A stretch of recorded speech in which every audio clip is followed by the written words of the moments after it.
So, here we are.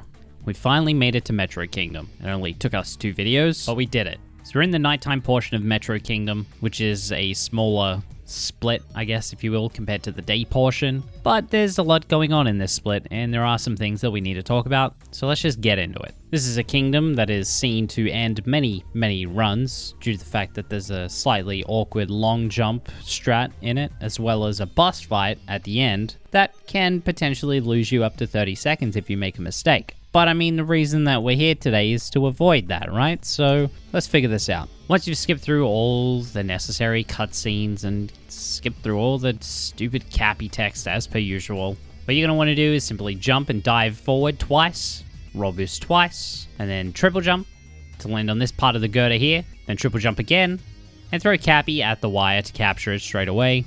Then hold forward to move the wire, and then once you reach the end of the wire, dive out of it as soon as you can, and begin roll boosting straight ahead. This umbrella here is a strat that we use to skip a large portion of the night metro section, as without this we would have to walk all the way around the kingdom. So this saves quite a bit of time, but it can be a little bit daunting and confusing for people when they're getting started. I know for me, I didn't understand this strat for the longest time when I was first playing the game, because nobody really explained to me what I was doing wrong, because I never asked, but that's besides the point. So let's go over this. Once you've triple jumped onto the umbrella, you'll be shot up in the air. If you pay really close attention, you'll notice that Mario reaches the height of his jump, usually outside of the camera. So he's reached the apex of his jump. Now is the time to throw cappy towards the right. You don't want to do this too early, and you obviously don't want to do this too late. The trick to getting this down and making this work is to make sure that you're cap diving at the very peak of Mario's jump. You need the height, right? So you need to make sure that you're doing it as perfectly timed as possible, if you will. You'll notice that as Mario is reaching the apex of his jump, the camera starts to pan up with Mario to follow him. And then you'll see Mario stay still in the air for just a little bit. That's how you know he's reached that maximum height. So then we cap dive and dive towards the right. Neutral bounce, like we've gone over before, by letting go of the left analog stick. So Mario simply jumps up in the same spot. Then at the peak of that bounce, cap throw towards the wall so that you cappy stall against the wall. Then wall jump off the wall, throw cappy back towards the wall, and dive. And we should now be on top. Now we're gonna head over to this air conditioning unit on the roof and ground pound on the very top one, and then cap diving parallel to the wall, then cap stalling into the wall jumping, and then cap throwing back towards the wall and diving. This will get us up onto the top building. Then we're gonna line up with this line here on the building that separates two separate models, I guess. And then we're gonna long jump directly towards the moon. Now, an important thing to go over. When you're long jumping in this game, especially from like a height like this, you can influence drastically how far forward or backwards Mario goes while in the air by holding either forwards or backwards on your left analog stick. So if you find yourself constantly bonking on this top girder, all you need to do is pull back slightly on your long jump, not too much or you'll bonk on the bottom one, but just enough to make it under that girder so that you can easily just jump into the moon without issue. You have plenty of time here, so you don't need to stress all too much, as you've got plenty of time to realize what's going on. But you'll see here that Tyron didn't need to pull back at all, so it is possible to line it up perfectly. I just wanted to mention that because it is something that you can do. Once you've grabbed that moon, you're gonna walk off the edge of the girder and jump out of it. I like to line myself up with this line here that separates this block on the left. It's just a nice handy little visual cue to line up with. Then simply cap diving and making it up on top of the building, then getting onto this top section and long jumping off it. Cap diving and then cap throw and diving onto the top part of this building off in the distance, roll boosting towards the wire, and roll cancelling into it. And once you make your way up to the top, holding up left on the analog stick and diving out of the wire, roll boosting, doing a little double jump, diving over the railing, roll boosting again, and then simply running into the door. So as we enter City Hall, the first part of our movement is completely dependent on reaching an elevator on a certain cycle. It isn't super tight as long as you don't like bonk or mess up anywhere, but that could be said for like a lot of things in this game.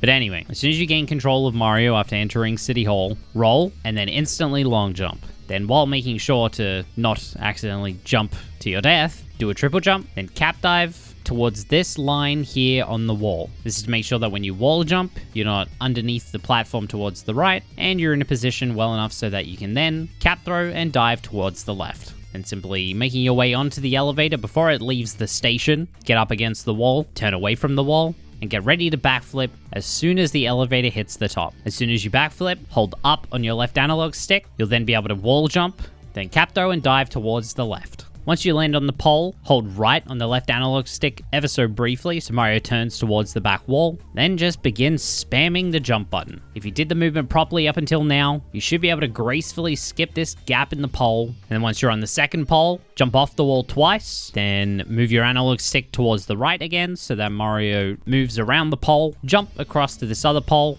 move to the front of the pole, jump off of it, let Mario come a little bit out first, and then cap dive towards the left, jump off the wall on the left, and then cap throw towards the chest and dive up top. And then simply jump into the moon. The reason I say that you need to come out a little bit from the jump off the pole is because poles in this game kind of live inside this little 2.5D bubble, if you will. Nintendo has made it so that when you're on a pole, the game tries as hard as possible to keep you within, I guess, a horizontal plane of existence, if you will, to kind of stop, you know, less experienced players from jumping off a pole and then accidentally holding down and then falling all the way to the bottom, for example. So you need to come out enough so that Mario exits that pseudo 2.5D area, if you want to call it that, because otherwise when you try and dive towards the left, you're just going to bonk into that blue section of the wall and you're not actually going to make it out of the area, even though it kind of seems like you should.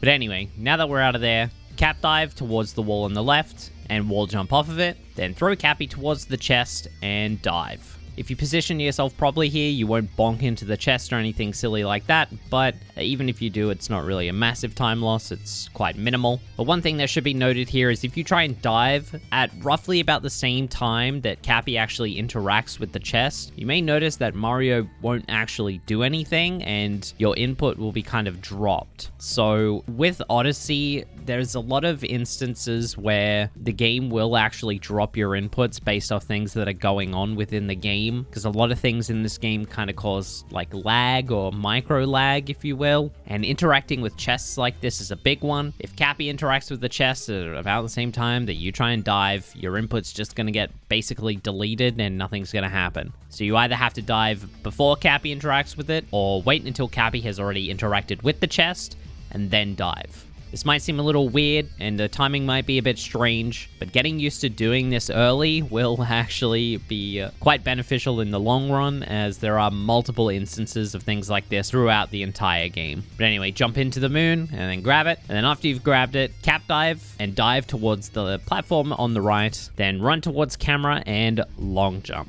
This is the feared City Hall jump in Night Metro Kingdom, and it's probably the thing that I imagine trips the most people up within this kingdom, outside of maybe Wiggler, because when you watch it back, it looks terrifying. And there are a few things that make it even more terrifying, like if you try and cap dive at the wrong point or at the wrong time, you'll get a value dive, which is basically just where Mario doesn't dive at the same direction that he throws Cappy. So this is all about timing and finding the rhythm that actually works for you. But let's just explain what we can see, as talking about what you feel isn't exactly something that we can run through. After you long jump off the platform, you'll notice that the camera will eventually try to start panning around, as the game's natural camera wants to actually force its way towards viewing the exit of City Hall. So you'll notice it slowly start panning, and roughly around once it starts doing that, you can then hold down. In Tyron's case here, it's like slightly down left because he kind of long jumped off the platform at a 45-degree angle towards the right. You'll hold down left, cap dive, and then fall through the air a little bit, and then eventually cap throw and dive again to safety. If you are finding that you are getting those value dives that I mentioned before, try adjusting the point at which you initially start cap diving. Usually, I think if you're getting it, it means you're cap diving too early, because the camera is trying too heavily to turn as you're trying to cap dive. So the camera influences Mario's position way too much, and you end up moving way too far off course, and then you end up not bouncing off Cappy. So try doing it a little bit later to see if that works for you, and I hope you get there in the end. But once you've landed on the platform and you're on your way to safety, simply roll boost out the door, and then once you're outside City Hall, simply roll and then roll cancel towards the right, run around the corner, jump up in the air, and throw Cappy at the pylon. Hold forward to go forward, uncapture the pylon a little bit early here, as there's no reason for us to go all the way around. Jump up to the first step and then up to the second step, and then as soon as you grab the ledge for that second step, the Wiggler cutscene should begin. Skip it, hold upright on your analog stick, jump, and dive, and then throw Cappy at the right tank. Adjust your camera upwards to face Wiggler, shoot the first section of Wiggler, and then after that, what we're going to want to do is to shoot the middle Wiggler section of the pair of 3. So a bullet from a tank in this game can knock out 3 of Wiggler's sections or body parts at once. So if you shoot a middle one, it will also take out the ones adjacent to it. So you want to shoot the middle one, and then the final middle one. That way you can take out the first phase of Wiggler with 3 shots, and we can move on. Once he starts to glow purple, just start spam shooting him, and then once defeated, head towards this back right corner of the arena and just sit there. You'll notice Wiggler will try and shoot towards you, but he can't because you're in a corner. Then once he's completely in that wall, begin moving directly ahead. Don't worry about the fact that he is lining up for the next one. You will make it into the corner with plenty of time. And then once again, once he's completely done, move out of that corner and just move towards the building right next to you. Wait till Wiggler starts shooting towards you, and then just move out of the way. We do this so Wiggler has to move the least amount possible to save us just a little bit of time. Otherwise, Wiggler moves around all these different buildings and tries to like align himself on certain buildings and whatnot. So this is kind of just the best way to make sure that he doesn't have to go all that far, and so that he ends up at this building, which is the building that he will spawn on for the final section anyway. So start to back up and give yourself some room, as you need to be aiming basically all over the building for this last section of the fight. And then once Wiggler starts spawning these orbs, you can shoot a few of them down if you can. Most people usually go for 2 or 3 of them. Make sure you do not shoot the last last one. This is the most important part. That last orb is what the game uses to dictate how long Wiggler will actually move around. So if you shoot that last orb straight away, Wiggler will actually stop moving basically straight away, and you won't have as much time to shoot him down. So you can shoot as many as you want except the last one. Leave that one alive.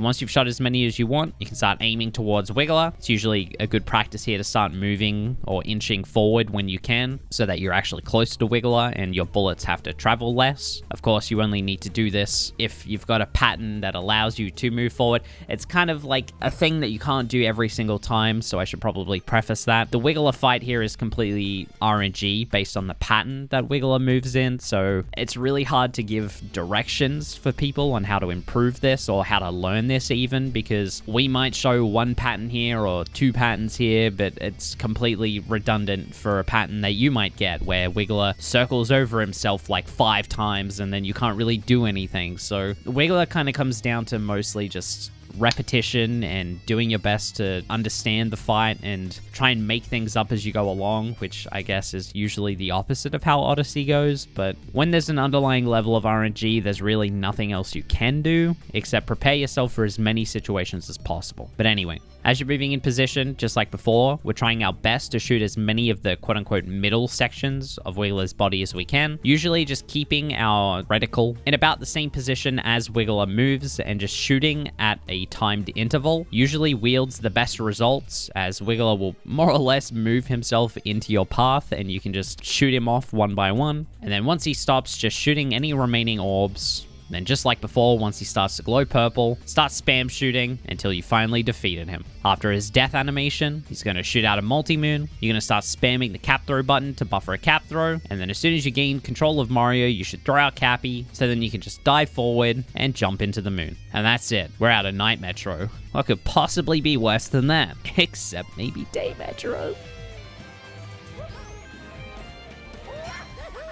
When it comes to Night Metro Kingdom, there are 2 different areas in which you can improve on, if that makes sense. You've got the beginning section, which is all the movement leading up to the Wiggler fight, and then the Wiggler fight itself. I treat these as 2 separate entities because a lot of the Wiggler fight does really come down to RNG, and the amount of time save you can pull from it is completely dependent on the kind of pattern that you get. A crazy pattern can save you literally like a couple of seconds over a pretty trash pattern, so there is that. So today we're just going to go over the movement section, the beginning section of Night Metro Kingdom, as really what I said in the movement explanation part of this video for Wiggler is about all I can really say to help you improve that section of the kingdom. Taking that part further is going to come solely upon yourself to improve. It's not all too much somebody can explain to you when it comes to Wiggler. So let's just jump right into this.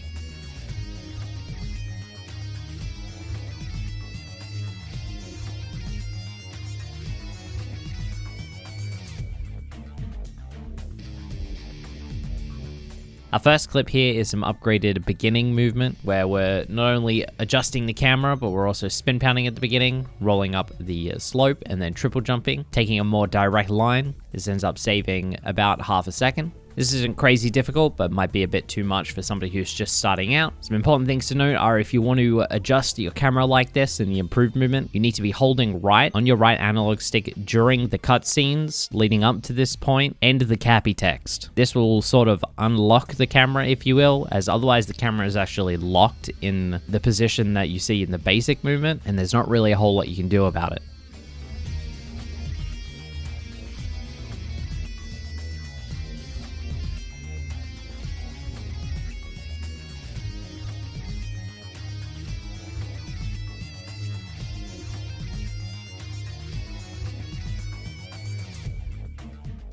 So this next clip goes over the next chunk of movement, if you will, improving a lot of things along the way. So we have some improved movement to the awning, where we roll boost more instead of triple jumping to get there just slightly faster. Then after making it back up on the building, we dive forward to continue our momentum, and then triple jump directly off the air conditioning units. And all in all, this ends up saving about 1.7 seconds. And I mean, it does look pretty speedy to go along with it. This can be a bit finicky and a bit annoying to get down pat, but it really helps you learn how to continue your momentum within this kingdom. There's a lot of time save that you can get within Night Metro Kingdom is really just not making any mistakes and not losing your momentum, because this kingdom is very fast paced and movement, and if you slow down at all, you really just kind of lose all of it and you lose a lot of time. Then our next clip is the next chunk of movement, where instead of getting on top of the building and then long jumping off of it, we're actually roll boosting off the side of the ledge and then bouncing off the Goomba to then dive up top and capture the wire. This movement is probably a little bit more advanced, or at least on the advanced side of things, as it can look a bit scary, especially roll boosting off the side of the building at the beginning, but it's not actually as difficult as it looks. So if you're looking to improve, I recommend trying it out and see if you like it. But this is definitely one of those ones where you don't need to chuck this in until you're like really comfortable with this, because this can be quite sketchy and not fun. Then the last clip that we have here is some improved movement out of City Hall, where instead of just rolling and roll canceling, we're actually doing a roll cancel out of a spin pound to the side to then turn the corner really fast, jump, and a spin throw to capture the wire. This movement is probably some of the hardest solo movement that we do within Night Metro Kingdom. That might be ridiculous, but it's actually really difficult. This has taken me a long time to be able to get myself. I definitely don't recommend trying to push for this one. You know, give it a go. If you get it, then awesome, amazing. If you don't, I recommend not doing it, because you're going to save more time by doing the basic movement, because the basic movement already is still pretty speedy, as this only ends up saving about a second. That's about it for natural improvements that we can make to Night Metro Kingdom. Outside of all of this, you really only have super advanced strats left, like Goomba fuck, if you will. So I hope you learned a thing or two along the way. But that's it from me today, gamers. Thank you so much for watching. I hope you learned a thing or two about Night Metro Kingdom today. If you want to take Night Metro a little bit further, I do recommend my Improve Your Night Metro video. I don't go over anything all too crazy in that video, so it might be another useful resource to you if you're planning on pushing it further. So that'll be linked down in the description, as well as my own and Tyron Socials. Be sure to check those out, or any of the other links that I chucked down there to help you out on your Super Mario Odyssey speedrunning adventure. You know how we do. I'll see you guys in the next one.